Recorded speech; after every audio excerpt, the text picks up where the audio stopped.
Hello everyone, it's Karen Stanley here again from Mabel and Stanley Publishing, and today I'm joined by the lovely Clare Ford, who is going to chat to us about her involvement in the collaborative book project. We're delighted that she could join us. So Clare, introduce yourself and tell us a little bit about what you do, my love.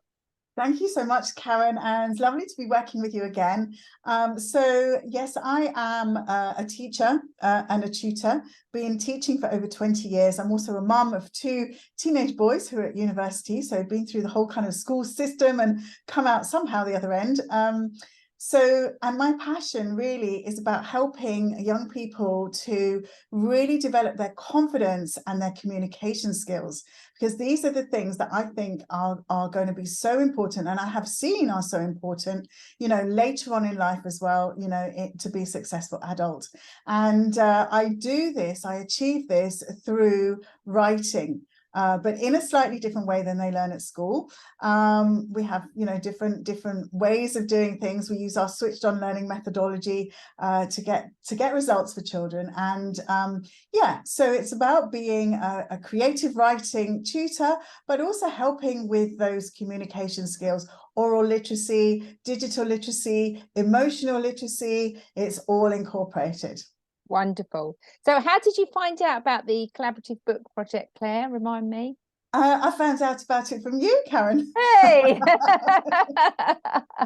I did some of my own promotion there. No, I found out about it from you. I think you popped a post, well, on different social media channels, but I think I saw the one that you posted on LinkedIn, actually. And I thought, wow, this is such an important topic, especially because, I was really passionate to get involved. Although my extracurricular thing is kind of the main curriculum, I know it's not like, learning, I don't know, the tambourine or something, but I think it's so important for everybody to understand how much these, artistic, creative, sporting pursuits are needed to balance up the whole cerebral part of the curriculum and the whole regurgitating of information. It is soul sucking, and kids need something, and teachers need to teach something which lights them up and feeds their souls. And so I thought, I need to get in touch with you. I need to get involved in this. Like, it's such an important message. Wonderful. I'm so glad you did. And, I know, like you're just saying, you teach what is classically an academic subject. But what I love about what you do and what all of the other authors in this book do, they've got such inspiring stories, and they just bring something different to the table. And you and I have spoken at length. We've worked together before. And, the school system nowadays is so rigid, and it's kind of a very much one size fits all, which absolutely doesn't, and then leaves people feeling dejected and a bit rubbish about themselves. So, you may be teaching an academic subject, but you're teaching it in a very extracurricular way and finding different methods and different strategies to teach that. So I think, you might be teaching writing, but you're doing it in a slightly different way, aren't you? Yes, definitely. And that's yes. so important. And I'm probably like you as well. I'm very much for inclusion. I'm very much for individuality. I'm very much for allowing children to find themselves really and pursue their passions, because I'm not sure what life's about if that's not it. Yes. I haven't got the answer if that's not it. So I'm not going to ask you if you've written anything before, because you've written loads of stuff before, haven't you? I have. I've written quite a few books. I've written sort of two of my own, and then I've collaborated on some other books as well. And one of the books that I'd like to just quickly show here is Lollipops and Rainbows, Teaching Literacy with Soul. And I was looking through this before our interview just to kind of get my head around, what should I share? And oh my gosh, Karen, what I love about this book, I created this book during lockdown, and I didn't really realize the power of collaboration. And I collaborated with young people in this book. There are children's stories in this book because we all went through the journey of becoming published writers together, right? As they were writing their books, I was writing our book as well. And so it was very, very exciting. And what I love in here is that there are aligned activities, there are suggested follow-up activities, there are meditations. Like, this isn't your general, like, this is how to teach literacy. This is also for families where children might not like reading, children might not like writing, right? But they still can express themselves through art, through illustrations, through poetry, rhyme, music, all these things. And so this is what this book brings to life, and that's why it's called Teaching Literacy with Soul. It's putting the soul back into the written word. So I just wanted to share that. Yeah. No, it's lovely. And that's the thing. So the book is called Learning for Life, and it's about the long-term benefits of extracurricular activities on children's cognitive development. And when you think about that, what you provide and what all the other children's activity providers, it really sparks that cognitive development, because rather than it being kind of white noise that they're tuned out to a bit, and you and I both know that the education system left us both a little bit battered and bruised at times, and there's nothing wrong with parts of it, but there's other parts of it where that cognitive development is a little bit suppressed, isn't it? I think almost by the rigidity. So just, you know, tell us, what do you think what you do is important, that what you provide, what does it? Yeah.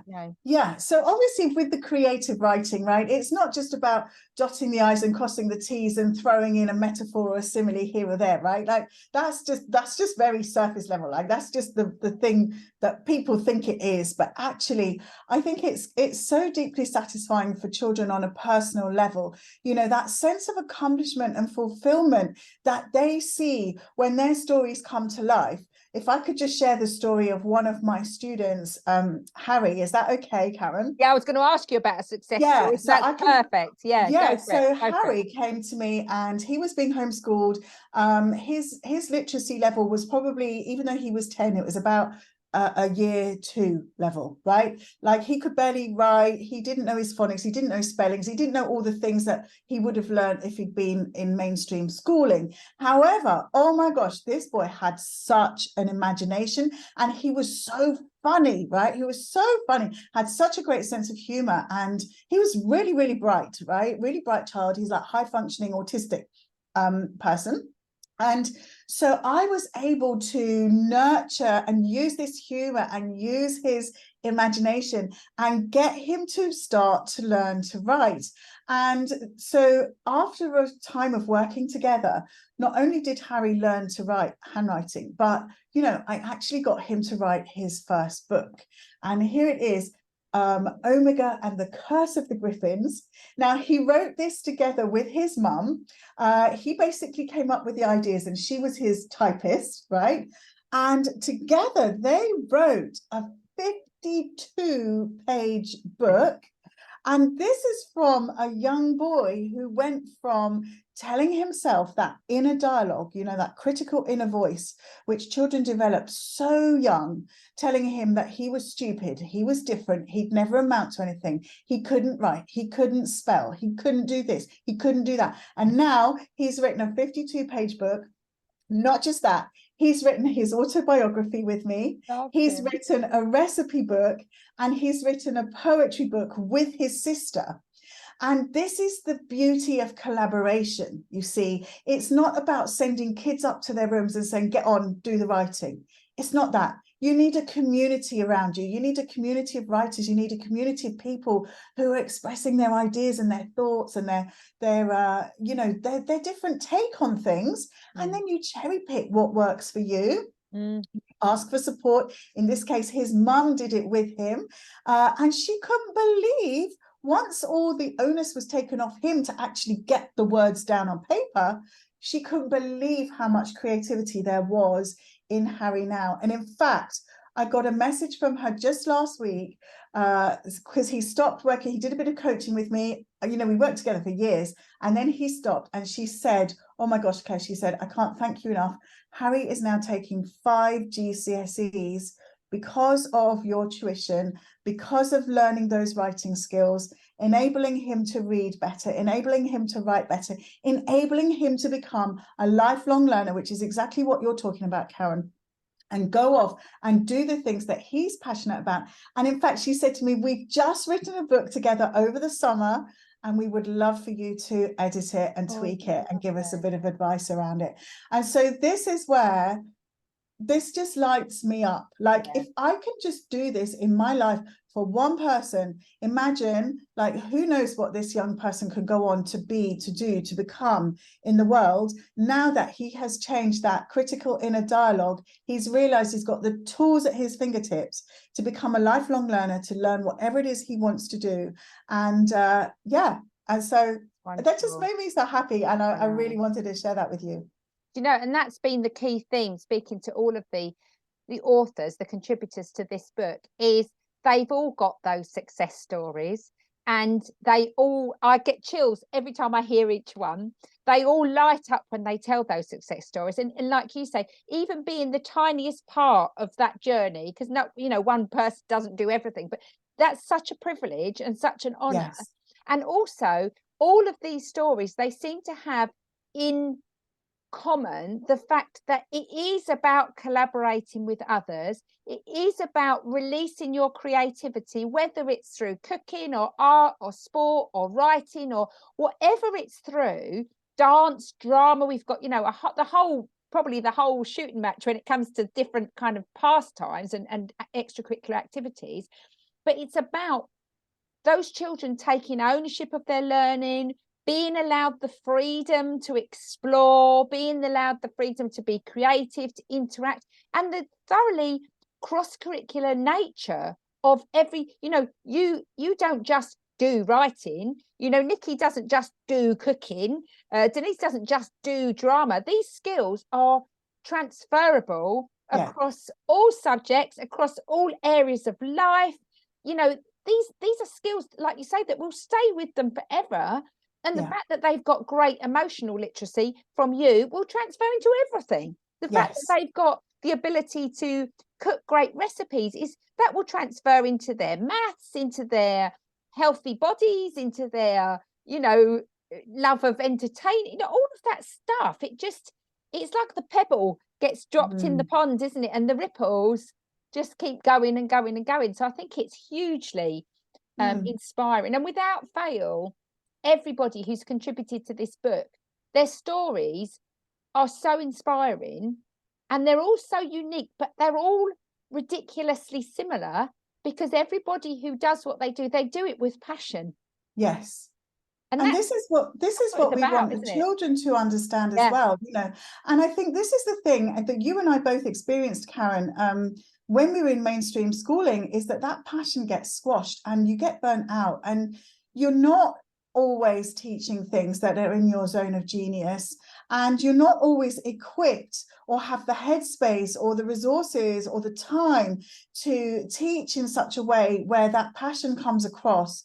And I think this is why when parents can pay for the extracurricular activities, they're getting the passionate teachers, because we wouldn't be doing that for very little money or for free in some cases in schools if we didn't love it. No. Right. And so, yes, of course, I've taught maths, I've taught sciences, I've taught history, I've taught geography, I've taught all the things. Some I've taught better than others, right? Because, I'm not masterful at everything, but the writing is what I love. And so if somebody comes to me for writing or somebody comes to me for maths, they're going to get a high level of teaching, but with the writing, they get that passion behind it. That's the difference, isn't it? That's the difference. Yeah. And so what would be your kind of ultimate goal for this book? What would you like to see this book achieve? I would like to see this book really, and this is like, other books I've written as well, right? Like to support parents, actually. I'm not sure that schools, I really hope schools will take this on board. I really hope that there's going to be some forward-thinking schools, forest schools or whatever. But for parents, even if they're not homeschooling, I really want parents to understand that it's not just about ticking boxes. So many children are overscheduled. So it is about a balance, People come to me and they say they want their child to learn writing. And I'm like, well, when can they do it? And they're like, well, can they do it on a Sunday morning? And I'm like, well, no, that's when I'm with my family, right? So there's an element of trying lots of things, but then really allowing yourself to step back and say, you know, this is what we thought my child would like, but this isn't who they are. It's really important that you see the child who is in front of you for who they really are.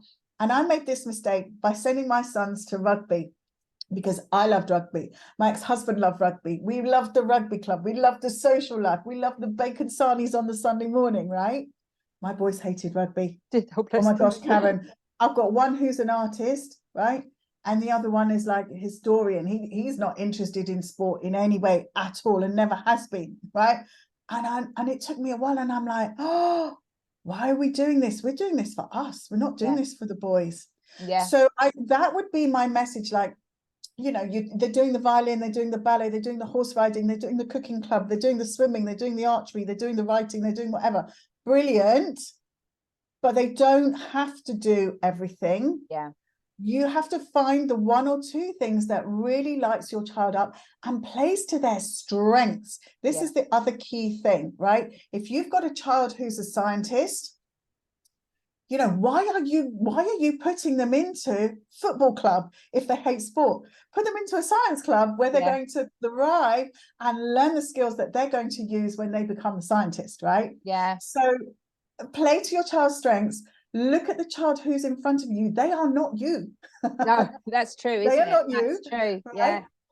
If you know, you come from a family of doctors and you've got, you know, you've got an artist in your family. Well, you've got an artist. They're not going to necessarily become a doctor, right? So you've got to allow them to explore the things that they are really passionate about. And then people might say, well, how do I know without putting them into everything? Well, let them get bored. Let them get bored and then observe them, because their soul will start to speak to them and they will start to naturally do something that they love to do. So, you know, again, a little example of my own upbringing. When I was a child, I remember my mom always saying to me, Claire, you've always got your head in the clouds. Like, I was daydreaming. But daydreaming is a cool thing. Daydreaming is what visionaries do. Daydreaming is what creatives do, right? Daydreaming is a thing. Like, let your child daydream. They're going to come up with the next amazing thing, right? You know, I would play schools. I would play schools with my dollies and my teddies and, you know, give them all little jobs and pads and things to do. I did that. Right? And so who knew that that was a mini teacher in the making? Right? So allow your children to get bored and then see what they ask if they can do, or what they just go off and start to do. And that is their soul talking to them, say, oh, when they're just left to their own devices, they love coloring, they love reading, they love running around like a mad, crazy person in the garden. You know, they love digging. What do they love doing? Yeah, that's true. That's a good point, actually. And I would like to see, we used to have this in schools, and I'd like to see that freedom to come back from policymakers, from teachers, to be able to say, we're not going to squeeze all of these children. And obviously there needs to be some routine when you've got 30 little people in a room, but there's still not enough scope for those children to play to their strengths. There's not enough scope for them to, like you say, explore who they really are. Because if you learn with passion, you'll do well, won't you? If you do anything with passion, you'll do it better than if you go through the motions. That's not rocket science, is it really? That's true. No, that's I know. true. But yes. So that's what I would love for this book, is to really give people permission. Give people permission to allow their children to be children and to explore again.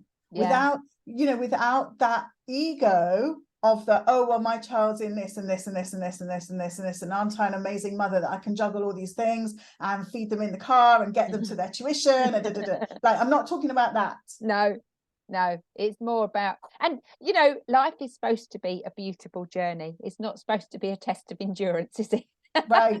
I don't think so. Sometimes feels like that, I've got to say, but we've all been there. The washing always feels like a test of endurance. But yeah, I think the more, you know, we want these children to grow up and be fulfilled, don't we? We want them to be fulfilled. We want them to be the best version of themselves, whatever that is, that is. And I think that is a beautiful thing.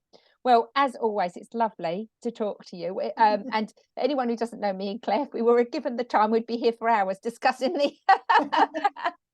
the benefits of extracurricular learning and playing to your passions. But it's been so lovely. to speak with you again. I'm so glad that you joined the project. You know, you and all the others have just been wonderful. I couldn't have wished for a better group of people, or a more passionate group of people to contribute. So I'm very excited.